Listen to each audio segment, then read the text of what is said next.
That's why it's gotten so bad, because the question is, do you lock everything down or you let it more free? What did we start doing 15 years ago? BYOD, which makes it impossible for them to run stuff, because people are like, I don't want you telling me what to put on. I don't want you having access to my phone, which if you are running a security network through it, they have access to everything on your phone, and people didn't want to see what you were searching, so they did their own devices. Impossible to do so. 15 years later, nothing is secure.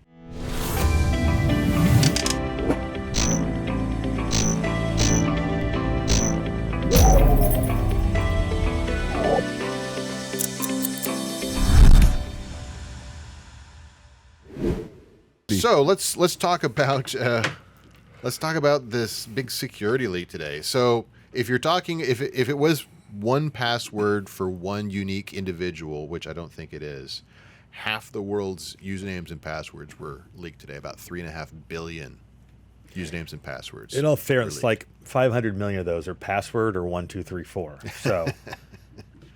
Yeah, it's the space. Oh my God! Did I just give away my password? Yeah. It's okay. It's a capital P. I was so sure that I had gotten past all of this because, I use an app called 1Password, and it's supposed to do everything for me. And apparently they got hacked. They got hacked. They got hacked. Dude, if they can hack MGM, they can hack whatever you're touching.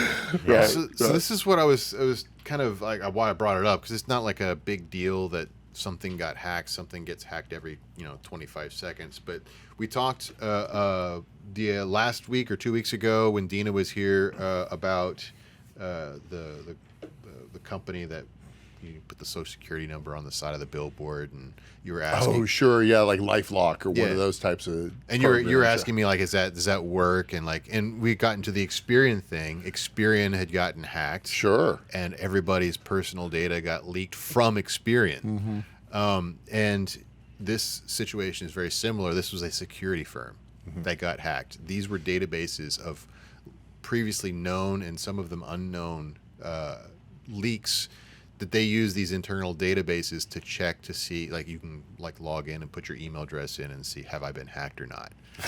It does seem like an easy target. It's a honeypot. If you guys remember a while back, there was all of a sudden there's an outburst of viruses, and then it was one of the antivirus companies, right, doing it to push their product, and I invest in the cybersecurity space, and I've invested in a few private companies that are still private, but they're just fascinating because that market, you would think that you go to Palo Alto Networks, they have the solution for every one of your needs, and then you find out that there's such fragmentation in cybersecurity, because you've got behavioral as well as the computer itself, access, patterns, people doing stuff, corporate espionage. It was a corporate decision. That's why it's gotten so bad, because the question is, do you lock everything down or you let it more free? What did we start doing 15 years ago? BYOD. Bring your own device. Bring your own device, which makes it impossible for them to run stuff, because people are like, I don't want you telling me what to put on. I don't want you having access to my phone, which if you are running a security network through it, they have access to everything on your phone, and people didn't want to see what you were searching, so they did their own devices. Impossible to do so. 15 years later, nothing is secure. But, I mean, at least nobody can see your Reddit post. So I guess that's a positive. Yeah. And now you get to carry two phones around, one that you never use. If you have I mean, I have two phones. One of them is for all the insecure communications applications that my clients say that I have to use. Like exactly. Had to install WhatsApp on my second, and then the phone that I actually use for things that I care about. That's funny. Hey, a good news though, I've been assured by everybody in HR tech that our systems are secure. So don't worry about MGM or security companies. HR has got the problem solved. Don't you worry about it.